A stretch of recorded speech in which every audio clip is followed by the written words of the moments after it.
27 June 2025 কানাডার বর্তমান সরকার তারা সার্ভিস কানাডা বা ইএসডিসি যেটা employment and social development Canada এটার মাধ্যমে মূলত ফরেন ওয়ার্কারদের জন্য বিভিন্ন আইন প্রণয়ন করে থাকে। বিশেষ করে এলএমআই প্রসেসিংগুলো করে থাকে কিন্তু employment and social development Canada. তো এলএমআইয়ের জন্য নতুন আইন কার্যকরী হচ্ছে 27 জুনের পর থেকে। তো এই বিষয়গুলো নিয়ে মূলত আজকে আমরা কথা বলবো, সাথে আনুষঙ্গিক আরও কিছু বিষয় আপনাদের সামনে তুলে ধরবো যাতে করে আপনাদের ধারণাটি স্পষ্ট হয়। বিশেষ করে ওয়ার্কার হিসেবে কানাডাতে থাকেন কারা, স্টুডেন্টরা যারা কানাডাতে পড়াশোনা করতে আসেন, পড়াশোনার পরবর্তী সময়ে তাদেরকে ওয়ার্কার হিসেবে একটা লং টাইম পার করতে হয় যদি তারা পিআর হোল্ডার হতে চায়। আর যদি কেউ পড়াশোনা শেষ করে নিজের দেশে চলে যান তাহলে তার কোনো হ্যাসেল নেই, তিনি পড়াশোনা করতে গেছেন, শেষ করেছেন, চলে এসেছেন। তবে পিআর হওয়ার জন্যে সাধারণত প্রথমে আপনারা পোস্ট গ্রাজুয়েশন ওয়ার্ক পারমিটে কনভার্ট হন, এরপরে ক্লোজ ওয়ার্ক পারমিট বা এলএমআই সিস্টেমে যে ওয়ার্ক পারমিটটা দেওয়া হয় সেটিতে কনভার্ট করা হয়। কনভার্ট হয়ে অনেকে স্টে করে যতক্ষণ না পিআর হয়েছে ততদিন পর্যন্ত। তবে এখানে বর্তমানে টেম্পোরারি ফরেন ওয়ার্কার প্রোগ্রামে থাকাটা মেনটেন করাটা খুবই কঠিন হয়ে গিয়েছে। বিশেষ করে কানাডা গভর্নমেন্ট 2024 সালের সেপ্টেম্বর থেকে নতুন একটি আইন জারি করে, বিশেষ করে যে সমস্ত এলাকাতে 6%-এর নিচে আনএমপ্লয়মেন্ট রেট রয়েছে সেগুলোতে লো ওয়েজেস ক্যাটাগরির কোনো ইএলএমআই প্রসেস করা হচ্ছে না। তো সেই সমস্ত জায়গাতে কেউ যদি জব নিতে চান তাহলে তাদেরকে হাই ওয়েজেস স্যালারি জব বা কাজ করতে হবে। তো হাই ওয়েজেস স্যালারির একটা রেঞ্জ থাকে যে কোন প্রভিন্সে কী ধরনের স্যালারি পেলে বুঝবেন যে আপনি স্যালারির জব অফার পেলে আপনি বুঝবেন যে এটি লো ওয়েজেস ক্যাটাগরির না। অর্থাৎ বর্তমানে স্টুডেন্টরা যদি close work permit open work permit থেকে ক্লোজ ওয়ার্ক পারমিটে স্টে করতে চায় টেম্পোরারি ফরেন ওয়ার্কার হিসাবে, তাহলে ম্যাক্সিমাম সিটিতে তাদেরকে আপনার হাই ওয়েজেস স্যালারির জব অফারগুলো ডিজার্ভ করতে হবে এমপ্লয়ারদের কাছ থেকে। তো এই হাই ওয়েজেস স্যালারির একটা রেঞ্জ আছে, সেই রেঞ্জটা আবার ইনক্রিজ করা হলো 27 জুন থেকে। তো সেটাই মূলত মৌলিক বিষয়। তো এখন যারা এলএমআইয়ের জন্যে আবেদন করবেন, এমপ্লয়াররা যেমন আপনাদের হয়ে আবেদন করে, প্লাস আপনাদেরকেও তো জব অফার দিবে এমপ্লয়াররা, সেটাও ভালো করে খেয়াল করে দেখতে হবে যে এখানে স্যালারি রেঞ্জটা কেমন। তো চলুন আজকের বিষয়টি আমরা একটু তুলে ধরি আপনাদের। খুবই গুরুত্বপূর্ণ আলোচনা নিঃসন্দেহে, এটার সাথে আপনাদের ক্যারিয়ার, কানাডাতে থাকার না থাকার কোশ্চেনটা জড়িত, সুতরাং অবশ্যই আলোচনাটি খুবই গুরুত্বপূর্ণ। যারা কানাডাতে ওয়ার্কার হিসেবে গিয়েছেন তাদের জন্য গুরুত্বপূর্ণ, কারণ ওয়ার্কার হিসেবে যাওয়ার পরে ফার্দার আপনার ওয়ার্ক পারমিটটা রিনিউ করতে গেলে কী ধরনের স্যালারি সহ আপনাকে জব অফার নিতে হবে নতুন করে, সেটা যেমন একটা গুরুত্বপূর্ণ ইস্যু। প্লাস স্টুডেন্টদের কথাও যেটা বললাম যে তারা এখানে ক্লোজ ওয়ার্ক পারমিট কনভার্ট হতে গেলে তাদের যে রিকোয়ারমেন্ট সেটা ক্লিয়ারলি বুঝতে হবে। এখানে দেখতে পাচ্ছেন যে Canada increases wage threshold for temporary foreign workers program. তো যে কথাটি বলছিলাম যে employment and social development Canada, যেটাকে বলা হয় ইএসডিসি, তারা মূলত এই বিষয়টি হ্যান্ডেল করে। গভর্নমেন্টের আহ্বানে তারা এই ডিপার্টমেন্টটি অলরেডি ওয়েজ থ্রেশহোল্ড ইনক্রিজ করেছে। এর ফলে এমপ্লয়াররাও এখানে সাফারার হবে। বিশেষ করে তারা ফরেন ওয়ার্কারদেরকে হায়ার করতে গেলে আরও বেশি স্যালারি দিতে হবে, এবং এমপ্লয়ি যারা তাদের জন্য চ্যালেঞ্জ হচ্ছে যে এই রকম হাই স্যালারির জবটা তারা ডিজার্ভ করতে পারবে কি না। মূলত এইগুলো করার উদ্দেশ্য একটাই, যাতে নেটিভ কানাডিয়ান যারা তারা এখানে জবের ক্ষেত্রে প্রায়োরিটি পায়। এই জন্য মূলত করা হয় এগুলো। This change determines which stream of the temporary foreign worker programme foreign national may be eligible under, as well as the ability of their employers to apply for the necessary labor market impact assessment. তো সরাসরি নতুন সিস্টেমের নতুন আইন যেটা কার্যকরী হলো সেখানে আমরা চলে যাই। এখানে কী পরিমাণে স্যালারি আপনার ডিজার্ভ করতে হবে। অ্যালবার্টাতে যদি আপনি এখন নতুন করে কোনো জব অফার নিতে চান ক্লোজ ওয়ার্ক পারমিটে, সেক্ষেত্রে অবশ্যই সেটার মিনিমাম স্যালারি হতে হবে 36 কানাডিয়ান ডলার। তাহলে এক্ষেত্রে আপনার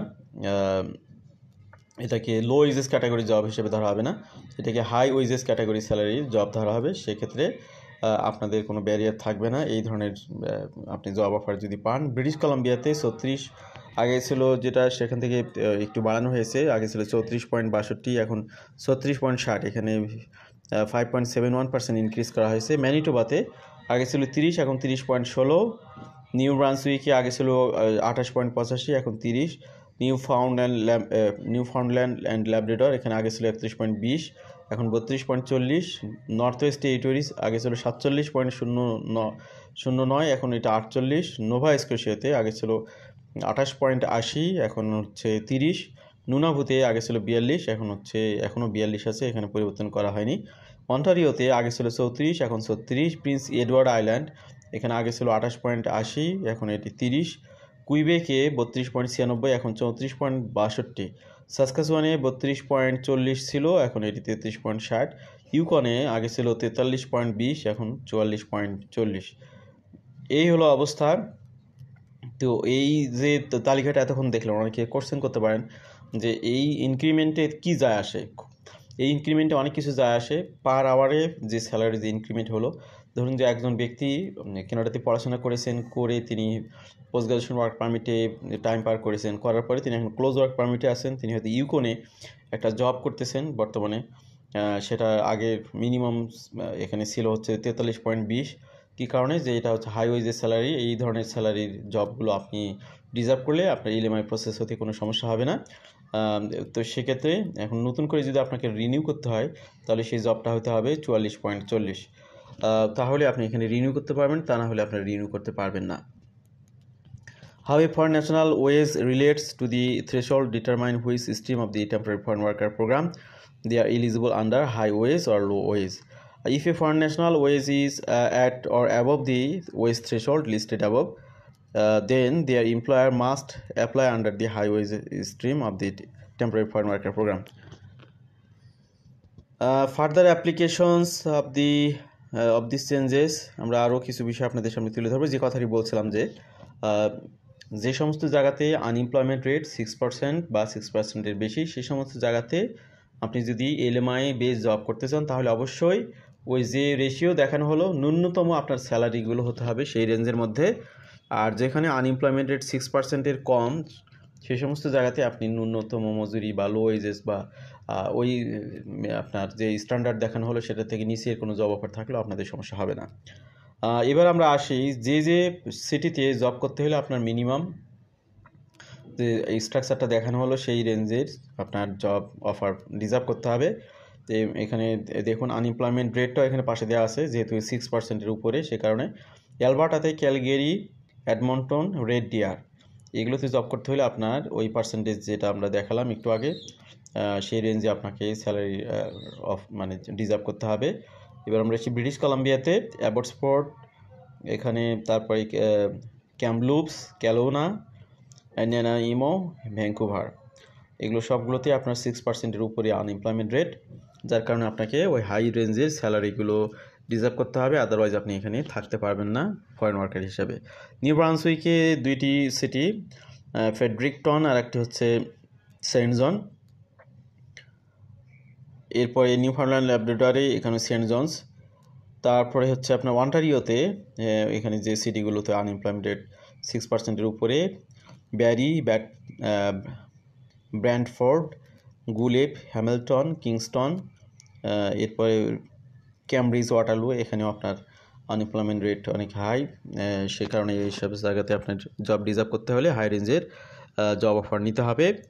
এরপরে হচ্ছে ওয়াশোয়া, তারপরে পিটারবরো, তারপরে হচ্ছে আপনার নায়াগ্রা, টরন্টো, উইন্ডসোর, এই জায়গাগুলোতে আপনার আনএমপ্লয়মেন্ট রেটটা আপনি দেখলেন। কুইবেকে এখানে ডারমনভিলে এবং হচ্ছে মন্ট্রিয়াল, এখানে আনএমপ্লয়মেন্ট রেট 6%-এর উপরে।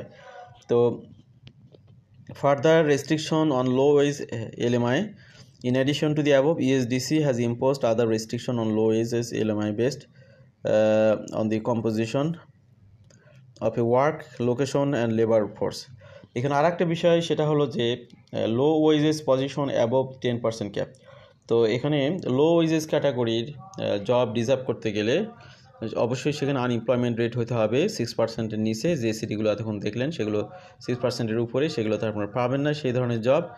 তো এখানে আরেকটা বিষয় হলো যে কোনো একটা প্রতিষ্ঠানে 10%-এর উপরে আপনার লো ওয়েজেস ক্যাটাগরির জব দিয়ে ফরেন ওয়ার্কারদেরকে রাখতে পারবে না কানাডার এমপ্লয়াররা, সেটাও একটা নতুন নিয়ম কার্যকরী হয়েছে। আর কিছু কিছু আপনার ইন্ডাস্ট্রিতে 20% পর্যন্ত তা এখানে লো ওয়েজেস পজিশনে জব এখানে তারা দিচ্ছে বা দেওয়ার ক্ষেত্রে অনুমোদন আছে। সেটা হচ্ছে নর্থ আমেরিকান ইন্ডাস্ট্রি ক্লাসিফিকেশন, এখানে NAICS group 23 construction positions, NAICS group 311 food manufacturing positions, NAICS group 622 hospital position, NAICS group 623 nursing and residential care facility position, specific in home care giver roles। এই হলো অবস্থা। এখানে home care giver রোলের ক্ষেত্রে দেখতে পাচ্ছেন national occupational classification NOC 31301, NOC 32101, এরপরে NOC 44100, NOC 44101। ESDC and Immigration Refugees Citizenship Canada are reviewing the effects of including these in future measures। About the temporary foreign worker programme, এখানে আমি এটি ব্যাখ্যা করব না, আপনারা চাইলে ফার্দার ইনফরমেশনের জন্য দেখে নিতে পারেন। In response to the federal government instituted a number of measures to roll backs the curb use the temporary foreign worker program among employers in Canada including reducing the period of validity. আগে কিন্তু এলএমআইয়ের মেয়াদ ছিল 1 বছর, এটি 6 মাস করা হয়েছে। 6 মাস করার পরে এখন এলএমআইয়ের প্রসেস হতে প্রচুর সময় লাগতেছে, এলএমআইগুলো পেতেই সময় লাগতেছে। এরপরে তো আবার এটার মেয়াদের বিষয় আছে, তো যে মেয়াদ থাকবে সেই মেয়াদের মধ্যে আপনার ভিসার অ্যাপ্লিকেশনগুলো কমপ্লিট করতে হবে। Reducing the duration of employment under the temporary foreign worker program low wages stream, establishing target and annual level of new foreign workers admitted through the temporary foreign worker program, and removing the ability of a visitor to Canada to apply for job supported work permit under the temporary foreign worker program। তো temporary foreign ওয়ার্কারদের জন্য আসলে অনেক ধরনের restriction বর্তমান সময়ে কানাডাতে job reserve করাটা অনেক কঠিন একটা বিষয়, চ্যালেঞ্জিং বিষয়। আমাদের সাথে যারা থাকেন অনেক গার্ডিয়ানরা আমাদেরকে নক দেন, তাদের ছেলেমেয়েরা জব পাচ্ছে না, পোস্ট গ্রাজুয়েশন ওয়ার্ক পারমিট শেষ হয়ে যাচ্ছে, এখন ক্লোজ ওয়ার্ক পারমিট তারা পাচ্ছে না, কি করণীয়? তো নানান ধরনের টেনশন, উদ্বেগ, উৎকণ্ঠার মধ্যে রয়েছেন যারা স্টিল কানাডাতে আছেন। তো ওভারঅল ওয়ার্ল্ডের অবস্থায় খুব ভালো যে তা না, সব জায়গাতেই কম্পিটিশন বেশি। তো এই কারণে আপনারা একটু পরবর্তী সময়ের বিষয়গুলো খুব ভালো করে বিবেচনায় রেখে পড়াশোনা করার জন্য কানাডাতে আসবেন, এটা আমাদের পরামর্শ থাকবে, যাতে করে সমস্যায় না পড়েন। আজকের আলোচনা আমরা ইতি টানবো। আমাদের সাথে থাকার জন্য আবারও ধন্যবাদ। ভালো থাকবেন সবাই। আল্লাহ হাফিজ। আসসালামু আলাইকুম।